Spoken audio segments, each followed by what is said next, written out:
This is a really powerful tool. It can help you guys feel bonded again in what, 5, 10, 15 Yeah. minutes. One of the techniques that guys use to lie is robotic answers, same old line.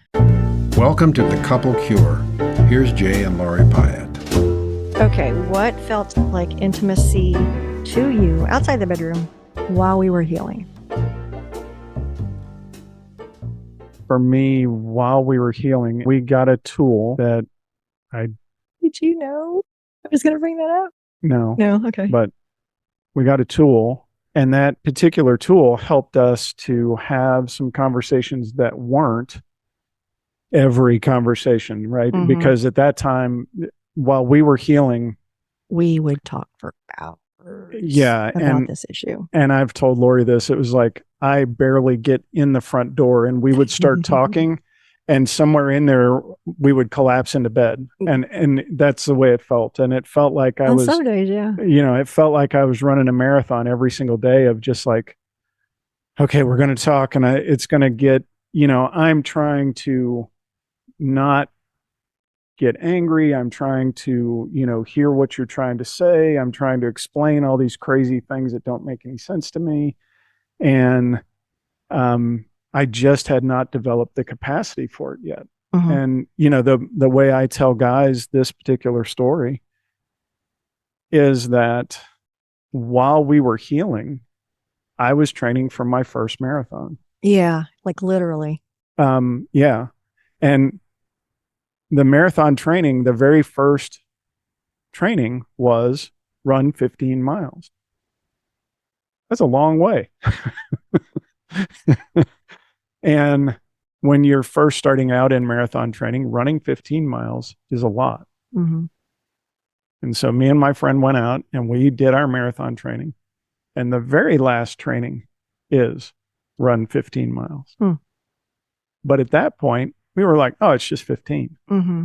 It wasn't like we need to have emergency contact numbers and 3 gallons of water. And, it's just like, it's just 15 miles. We'll be fine.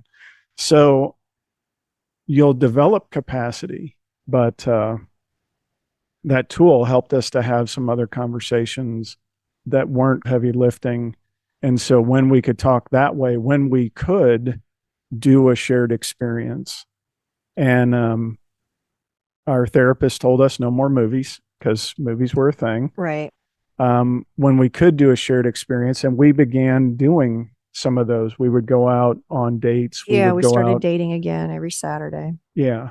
And so those to me were the beginnings of finding a new understanding of what intimacy was.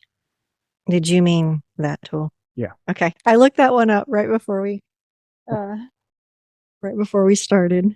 The tool was created by Debbie Laser, Laaser. I thought they got it from their therapist. And now that you mention that, it's, I believe she said, we got it from our therapist or my therapist, and we were given permission to, put it in this book. Yeah. It's FANOS, FANOS, and it's derived from the Greek word phanos, PHAINOS, which means to shed light. We actually just did it the other day because I was feeling really, really scattered, and I could tell that I was losing my connection with Jay. Yeah. And so he's like, well, what do you want to do? And I was like, I am feeling, and then I went into it and Jay knew exactly what to do. The FANOS tool, you want to tell them about that? So it can be a very quick connection tool. The F stands for feeling. Mm-hmm. What are you feeling right now? Emotionally, I'm feeling sick to my stomach. I'm feeling tired. It can be just, how are you feeling? Mm-hmm. Right? A check in there. It's you saying it. I am feeling blank. Yeah. The next one is A for acknowledgement. I'm acknowledging something about Lori.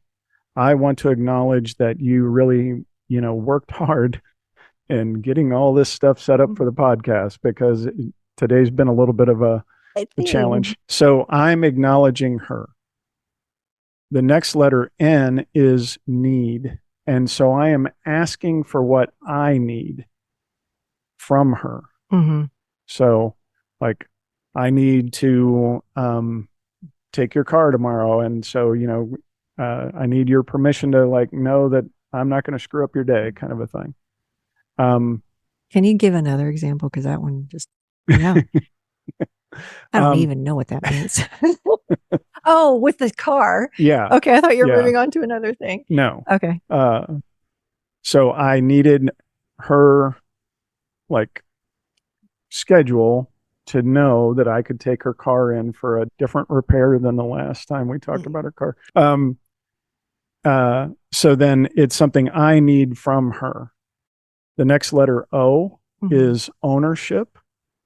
And what that means is I am owning something I did recently that might have impacted the relationship or might be kind of an area of improvement. Yeah, like I know I need to use these tools that I have, these techniques that I have. I need to like own that this one's on me. Right. That's what that one can look like. Yeah. I need to own that my weight has gone up because I ate 2 donuts, that kind of thing. And then the last letter S is for sobriety. Now, 2 ways that sobriety thing can be used is I can check in on my actual sobriety.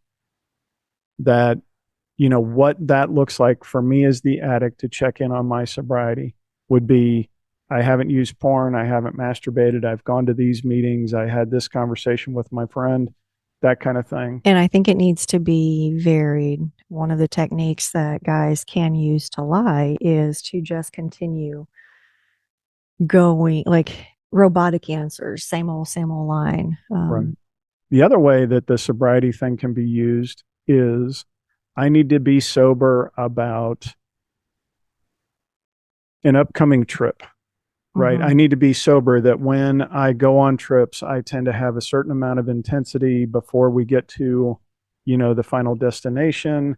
And so it's an opportunity for me to be aware of a future event. So that's a different way that you can use sobriety as opposed to just to check in on my actual sobriety. Lori can use sobriety too. Even though she's not an addict, she can be sober about something in her life. Sleep hygiene, or yeah, I need to lay off the potato chips, or yeah, whatever thing. I want to go back to sobriety for the addict. It would be great if you could have evidence. I talked to my therapist today. I talked to my accountability partner today for a long time. Especially if before you said, I need to own or I need to be sober by calling my accountability partner and having a long talk with him about something. So that's something, to keep in mind. Again, we don't want it to devolve into just robotic lines. Okay, but there's a way to roll this out. And again, this is a really powerful tool because it can help you guys feel bonded again in 5, 10, 15 minutes. Yeah, depending on how you do it, because there's other ways of like, I can repeat back to her, oh, you're feeling this way. Yeah, we actually started doing that at first. Yeah, because it's a way of, am I listening to what she's saying? Because if it's like, yeah, whatever, yeah, you're feeling something, I'm not gonna. Yeah, the intent is for me to hear her, and so if I can reflect it back to her, oh, I hear you're feeling like this, and paraphrase what she said. So it can be a much more drawn out tool, but it can also be a fairly quick one. If you're new to healing, there's a way to roll this out, because I know some women would go, there's no way I'm going to sit there. I don't know how to even acknowledge him right now. I'm not going to tell him where I need to be sober. Like, he needs to start that ball rolling. So what I typically say in that scenario is, for wives or for betrayed partners, get used to do the feelings and the needs. And husbands, do the feelings, acknowledgement, ownership, and sobriety. Drop the need. Drop the need. She doesn't need to hear from you about the kind of things you need. I mean, she's probably depleted, close to bleeding out. Let's not put more on her. Right. You might feel like that's unfair, but if you really, really want to heal your relationship, give her that and allow it to be unbalanced for a while. Like, you have to understand, your addiction has been in control. Your addiction has been taking the lead. Your needs to be having your needs pleased. met Yeah. needs to be put on the back burner. Yeah. You need to be able to go, okay, my needs have been in the spotlight, even though you didn't know it for however long. I'm going to put you first. Yeah. Right. If you're listening to this and your wife isn't, give her this tool and let her know we can bring, like, you can start acknowledging me and owning stuff and doing sobriety in your time. And I'm not going to put any needs on you. Right. And if you can do that proactively, you'll be able to build that intimacy and trust a little bit more quickly. I will go back and say, and I think Lori would agree with me on this, in the trauma model, phase 1 is stability. Phase 2 is making a plan. Phase 3 is bringing the couple back together. This is maybe a late phase 2, early phase 3 tool. This is not something that we recommend like right after D-Day. Right. And this is a very powerful tool, so much so that one of the first things we did when we started this business was to go out there on forums and help people with this issue. And, I would help the ladies and he would help the guys.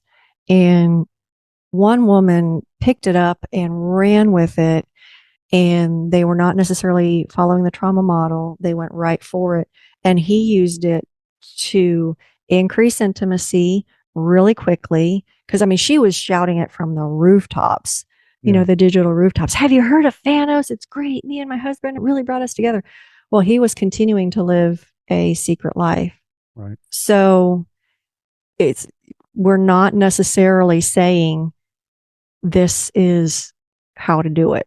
Yeah. We did because we didn't even know the trauma model existed back then. Right. So, we did it out of, we were fortunate enough to, thankfully Jay didn't ever go back to that, but it can increase intimacy in a way that is like water to parched ground, not knowing that he's stomping all over the ground and basically just creating mud versus helping to create something beautiful. So be careful with it. Right. The other thing we brought up was dates. That did help us, but what I would say early on is something we backed up and did later, and that was, let's go out as acquaintances. Right. Let's not talk about relationship stuff. Let's not talk about us. Let's not even be an us right now. Let's just go to the movies. There's these things called shoulder to shoulder things where you're facing out, activities where, you're watching something, you're observing the same thing, and then, go back to your corners when you get home. And then you can bring it up. Okay, those were good.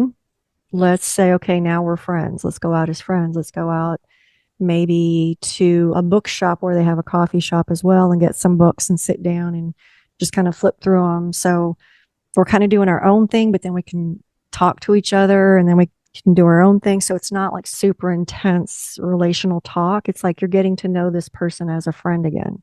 And then it can go from there and like, no, we're truly friends. Let's go out, and do something friends would do.